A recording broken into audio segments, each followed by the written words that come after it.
So many storylines this weekend, and the Duke Blue Devils are going to try to spoil Miami's party on Saturday.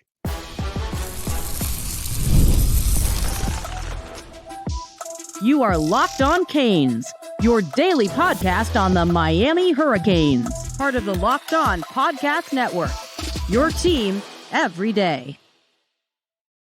Shout out to the everydayers, and thank you so much for making this Locked On crossover your first listen and your first watch today. We're available free wherever you get your podcasts. We're free on YouTube. We're part of the Locked On Podcast Network, your team every day. Today's episode is brought to you by FanDuel. You can start the season with a big return on FanDuel. New customers can place a $5 bet, and you'll get started with $150 in bonus bets if your first $5 bet wins. Visit FanDuel.com to get started.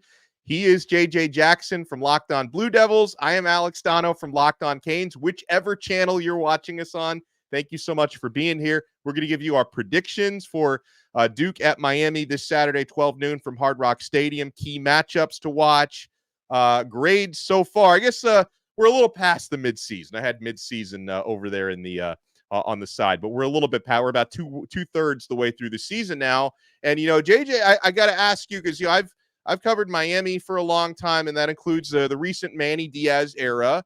3 seasons as defensive coordinator, followed by 3 seasons as head coach of Miami. It's going to be Diaz's first trip back to Hard Rock Stadium. Is that something that the Duke head coach, has he addressed that during the week, and how's he feeling heading into his return to South Florida? I think if Manny Diaz picked the scenario, Alex, he would not have addressed that going into the week, right? I mean, he's you know him. He's a ball coach. He wants to be dialed in on the 22 players there on the field and not any of the outside storylines and that sort of thing. But of course, when he speaks to the media, he's been asked about it throughout the course of the week, and he's in a really good spot ready to do that. In fact, I found his quote pretty interesting. Speaking to it, Coach Diaz said, quote, "There's a great saying that no man crosses the same river twice before he's not the same man and it's not the same river." And that's really the way that I look at it. I've grown. I'm different as a coach and a head coach and as a man than when I was at Miami. Certainly the program is in a different place by every metric from when I was there. So I'm at peace. I've moved on. We still go down there a lot. That was his quote. So he seems to be in a really good spot. He throws a philosophical quote and thought out there to kind of let you know where he sits in. And I think that kind of set the tone, Alex, that he wants to look past that and wants to really dial in on, like we said, the 22 players that are playing this one. Yeah, and I think that's a great quote. And I like Manny Diaz. I thought, and I said this to you, before the season when we were at the ACC kickoff together in Charlotte, that I thought he needed more seasoning. I don't think when he became head coach at Miami, I don't think that was the right time for him. I think he learned a lot in his 3 years as head coach there. I think he learned a lot, going to Penn State, to a gigantic program, having a lot of success there as the defensive coordinator. I think it's like a better time for him because I do not believe that a head coach is a finished product that early. And Miami was his first head coaching job. So I think he's in a better spot now, certainly. And in terms of the spots that both of these teams are in, Duke has dropped 2 of their past 3 games, but they had their first 5-0 start since 1994. Miami is 8-0, 8-0 for the first time since 2017. So you could say, like, grading on the curve, these have been good seasons so far. Like in the case of Miami, obviously, JJ, it's been an excellent start for the Hurricanes. It's not been perfect, though. Miami does have the number 1 scoring offense in the country. They've got the number 2 passing, number 2 passing offense in the nation. Actually, number 1 in Power 4. The only team that they're behind there is North Texas. The defense, though, has been hit or miss for the Hurricanes so far. You had the handful of games, consecutive games against Virginia Tech and against Cal and against Louisville, which all ended up being close wins for Miami, but had some big-time coverage breakdowns in those games. And Cam Ward at quarterback, who's one of the Heisman frontrunners, really had to play Superman ball in all 3 of those games. He didn't have to do that against Florida State. Miami was able to find success mostly on the ground, rushing for 230 yards in that one. So we kind of have this feeling in South Florida where it's like, you're 8-0 and Miami is on track to play in the ACC championship game, but you get this feeling that Miami hasn't played their best football yet in terms of complementary football, complete games. So we're always kind of wondering, is this going to be the week that happens? Is next week going to be the week that happens? But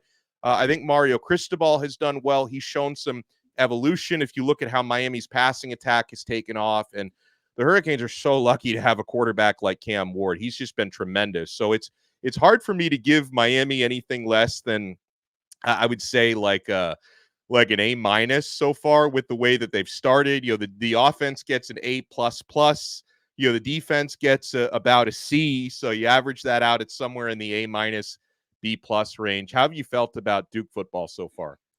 Yeah, honestly, kind of similar to what you've said for Miami, and the fact that you look at these programs, Dono, and this is not going to be a secret to anybody or outlandish to say, historically, these football programs are nowhere near the same conversation that takes place, right? You're talking about undefeated marks since 2017 within the last decade. We're talking about 5-0 that Duke was for the first time since 1994, 30 years. No one on the roster was even alive the last time something like this took place, right? Your football program has ESPN 30 for 30s and Netflix documentaries and all the coverage in the whole wide world out there about the U. And Duke is only viewed as a basketball school, right? And so it's been amazing to see what Manny Diaz has been able to do in his first year, giving a lot of credit to what Mike Elko did the previous 2 seasons with this Duke football team. Going into the season, I was high on the hire of Manny Diaz, but in a lot of ways a little reserved because it felt so good that it was such a home run hire for Mike Elko to come and take over that Duke football program and do things that they hadn't really done before. And how could Manny Diaz in his first year even live up to some of those expectations? He did that. He surpassed so many of them. He wins 5-0 start, first time since 1994. Duke beat Florida State, which I know Canes fans love.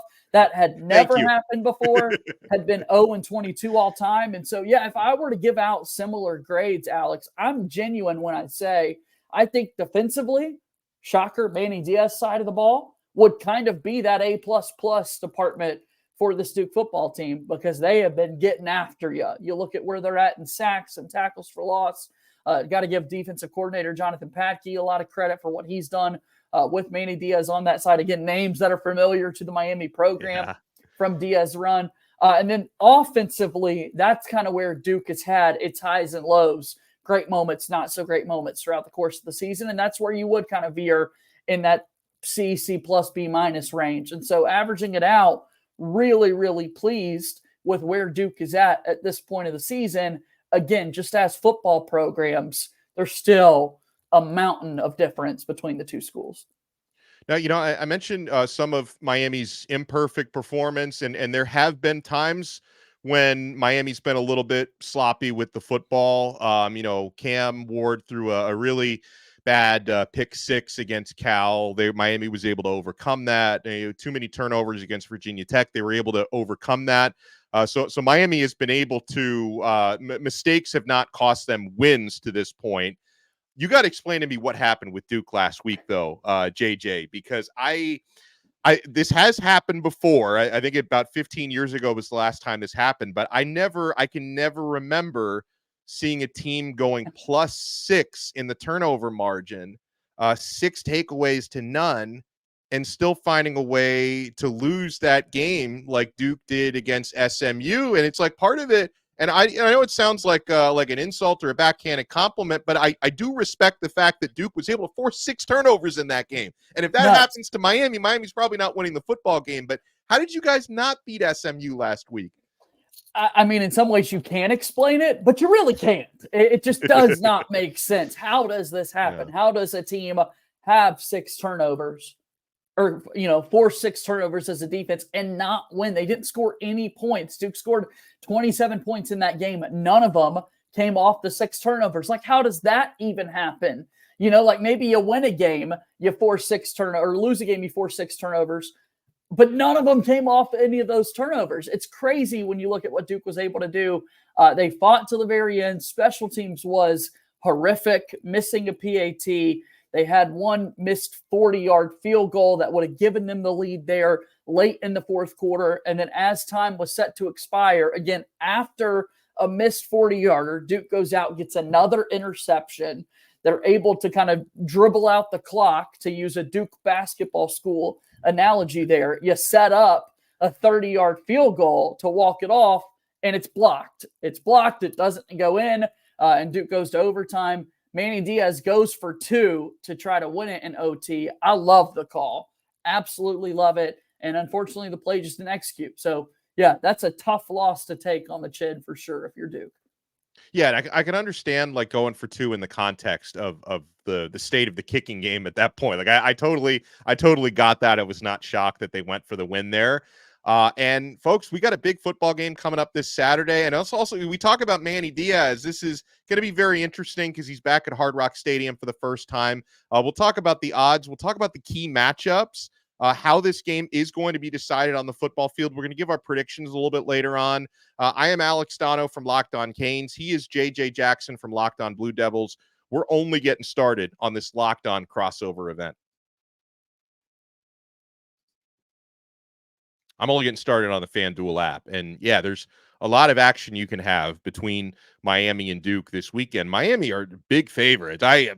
Maybe too big. I'm looking at Miami minus 20.5 right now against Duke. Over under is 54.5. Miami games have only not gone over one time this year, and that was against Florida State last week. So 6 out of 7 games involving Miami have hit the over. And guys, you can get all the college football action, all the NFL action at FanDuel, America's #1 sports book. And right now, new customers can bet $5 and get $150 in bonus bets if you win. The FanDuel Sportsbook app gives you everything you need to place live bets on the NFL all in one place. So when you get a hunch in the middle of the game, you can check out the latest stats, view live play-by-play, and so much more right on the same page where you place your bets. Just visit FanDuel.com to join today. You'll get started with $150 in bonus bets if you win your first $5 bet. That's FanDuel.com. Never waste a hunch. Make every moment more with FanDuel, an official sportsbook partner of the NFL. Thank you so much for making this Locked On crossover your first listen and your first watch today. For your next listen, make sure you check out Locked On College Football. We're starting to get a lot of buzz about how that CFP could shake up in a little over a month's time. Spencer McLaughlin has you covered with all of that, big storylines, all the big games on Locked On College Football, available free wherever you get your podcasts and available free on YouTube. There are, when we look at matchups on both sides of the field, JJ, both of these teams like to bring pressure, like to sack opposing quarterbacks. So I'll give you the floor first, though. What matchup or matchups, when the Hurricanes and the Blue Devils meet, do you think are going to decide this game?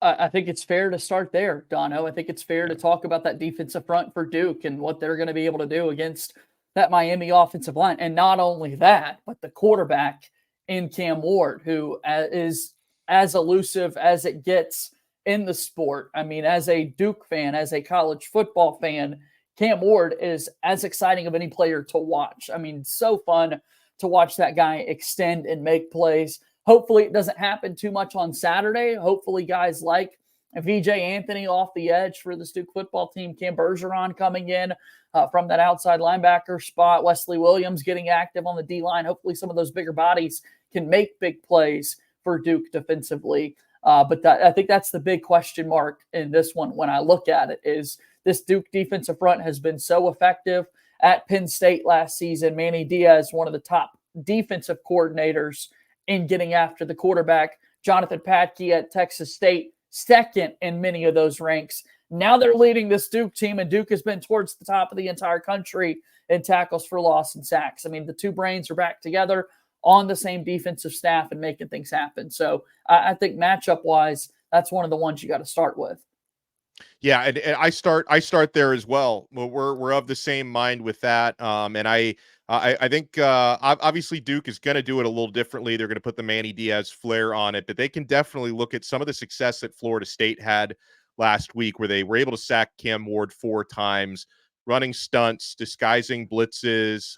Miami's offensive line, it's weird because they can never seem to be good at both phases at the same time. Earlier this year, they were dominant in pass protection and not so good at run blocking. Lately, Miami's big eaters up front have been opening up crazy holes for the running game, but they haven't been protecting Ward as well. Miami's actually fallen now to 67th in the country in sacks allowed This year, Duke is 14th in the country in team sacks at 3 per game. Now, on the flip side, that's an area Miami excels at as well. And Duke has done a good job protecting Malik Murphy this year. Miami is near the top, averaging 3.25 sacks per game. So I think this is an area where both teams are going to have a strength when it comes to rushing opposing quarterbacks.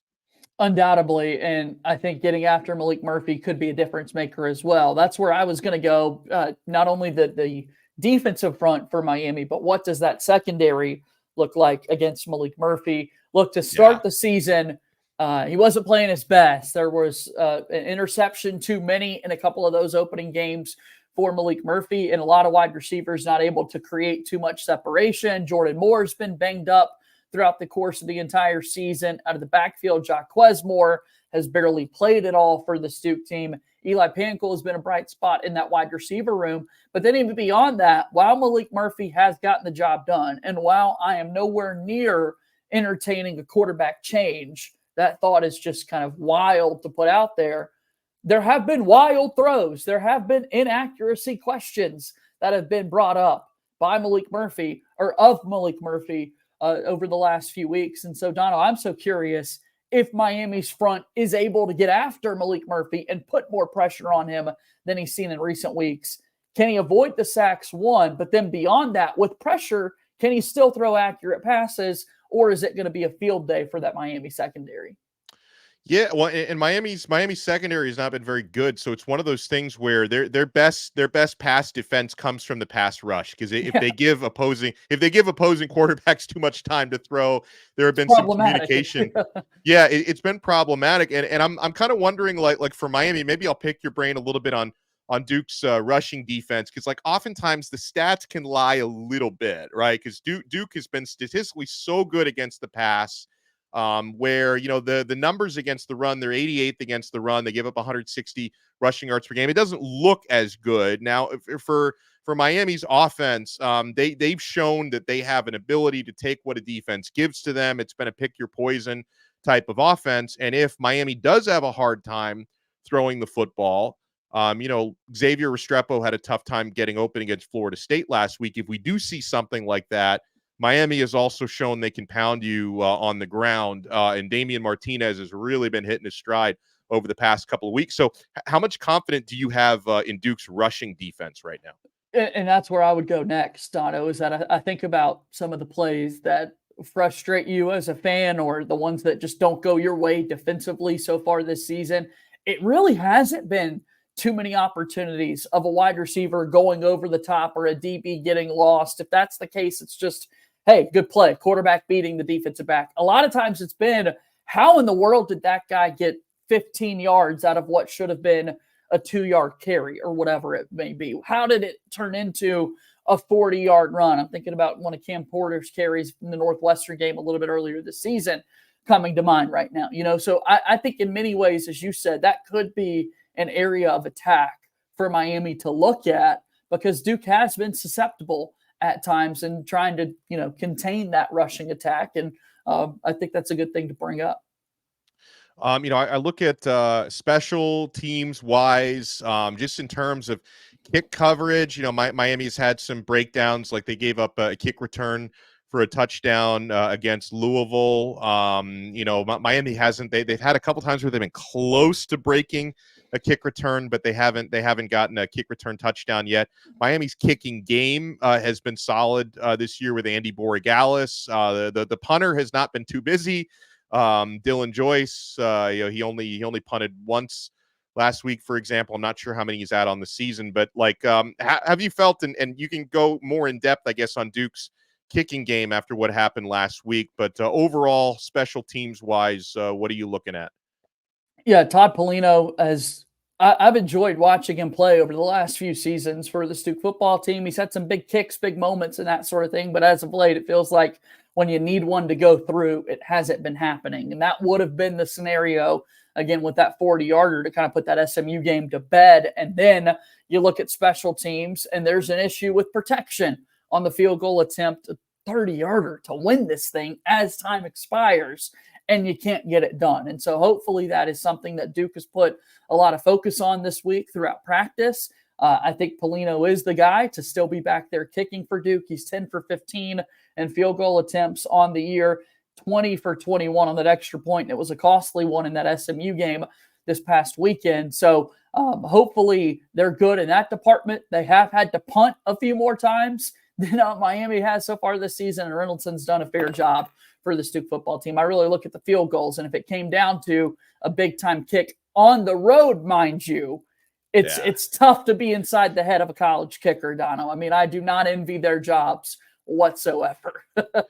Well, it's especially weird. on the road. Miami has this weird trend where it seems like opposing kickers always get a career long against Miami. Like there have been some 58, 59 yarders from the opponents that have gone in. So this might be the get right game for Polino. It's like it seems like a fluky thing. It always, for whatever reason, you line up a kicker. Oh, he's never kicked more than a 51 yarder. Here he goes from 59 and it's good. Like it always seems to happen in Miami. But when we come back, we'll make our predictions. And again, the FanDuel number for this one, Miami is giving 20.5 points, 20.5 point favorites at home against Duke. Over under is 54.5. We'll talk about our score predictions and game predictions when we come back. He's JJ Jackson from Locked On Blue Devils. I am Alex Dono from Locked On Canes. You want to keep it locked right here on this Locked On crossover. I am so stoked about 5 Hour Energy. I love this product, and our friends at 5 Hour Energy, they know that being a passionate football fan isn't just a hobby. It's a way of life. It takes a lot of energy to power through all-day tailgates, touchdown celebrations, or an agonizing second overtime, which is why they've created the Stan the Fan 5 Hour Energy Shot with a special flavor called Fan Fuel, the energy shot made just for super fans like us, the fans who are first in the parking lot and who are last to leave. We see you. Guys, you know what else gives us a little bit of fan fuel this week? You think about moments like, for Duke, first 5-0 start since 1994 this year, first victory ever against Florida State. Miami just got a win against Florida State, their biggest rivals, first 8-0 start since 2017. All this stuff gives us fan fuel, and 5 Hour Energy knows that no matter what team you root for, being a fan requires heart, soul, and a whole lot of energy. Whether you're preparing for the big tailgate or ironing your jersey, your game day to-do list is always a mile long. That's why the limited edition Stan the Fan 5 Hour Energy Shot is here to help keep you fueled throughout the season. What's your fan fuel this week? Whatever it is, do it with a 5 Hour Energy. Available on 5hourenergy.com and shipped nationwide. Thank you for making this Locked On crossover your first listen and your first watch today. We're available free wherever you get your podcasts. We're free on YouTube. We're part of the Locked On Podcast Network, your team every day. It's awesome when we can do these crossovers and simulcast, whether you're listening to us on Locked On Blue Devils or Locked On Canes. We appreciate you guys for being here. So, all right, JJ, Duke comes in pretty hefty underdogs on the road in this one. How do you think this plays out? Yeah, I was a little surprised, as we've talked about already, that it was that wide of a margin. As I start to piece this together in my mind, I do think Duke is in a spot with a loss last week. You can make the argument that this is where it really falls off, right? Duke's already gotten to bowl eligibility, a couple of tough games left on the schedule, the emotions of Manny Diaz coming back to Miami, and things can get really ugly over the last few weeks. I don't think that's the case. I think Duke will be able to cover. This has the makings of, a 38-24, 38-21 type of game for me in favor of Miami. So I think the over hits as well. I do think the offense for both of these teams will be able to make a couple of big plays. But that's kind of where I see this one sitting. What about you? I could see this game being really, really close through halftime, like the type of thing where you feel like one play either side could break it. I think that Miami, I don't think Miami's going to quite cover either. I think if Miami is going to be able to get some breathing room in the second half, it's probably going to be a couple of big plays with the running game where they've been so dynamic in recent weeks. Damian Martinez has just become a downhill bowling ball. The fact that Miami has the luxury of being able to rotate Martinez and Fletcher, who are both 225 plus, really helps them out in that regard. So I think that's going to end up being the difference. I'm going to go And the score I've been thinking about for the last couple of days before I even looked at the over-under, I guess Vegas just gets me. I don't get Vegas, but Vegas gets me. So I'm going to go 34-20 Miami. And JJ, the over-under is 54 and a half. Right on the number. Yeah. And I came up with the number before I saw what the over-under was. So again, like I'm sure if I place a wager on it, I'm going to be way off, and it's going to mush whatever that number is. But I'm going 34-20 Miami, and I think it's a game that, again, like, it's, even if it ends up being a double digit, I think it's going to feel pretty close until later on. So yeah, and I do think this is going to be such a fun game to watch. You've got two exciting transfer portal quarterbacks, something for us to get used to in the years to come in the sport, right? With what Kim Ward has been doing at Miami and Malik Murphy the same at Duke. And then look, Manny Diaz might not be making a big deal out of it, but I love seeing guys going back to their old spots, right? And just what that's like to be in the other locker rooms, all of these various things. So I'm going to enjoy every second of it, regardless of the outcome, and excited that Manny Diaz gets to be welcomed back now as the visiting head coach there at Hard Rock. I believe this is the first time we've ever had a matchup of two Cuban American head coaches. So how about that? This one is for all the Cuban coffee. All the croquetas are on the line for this game. That's perfect. I love it. Well, great job. And thanks everyone for tuning in, making this Locked On crossover your first listen and your first watch today. If you're watching us on YouTube, make sure you hit that thumbs up button and make sure you subscribe to both channels. I mean, we're both working hard here. Subscribe to Locked On Blue Devils, subscribe to Locked On Canes, and we will talk to you guys again next time on another episode right here on the Locked On Podcast Network. Your team every day.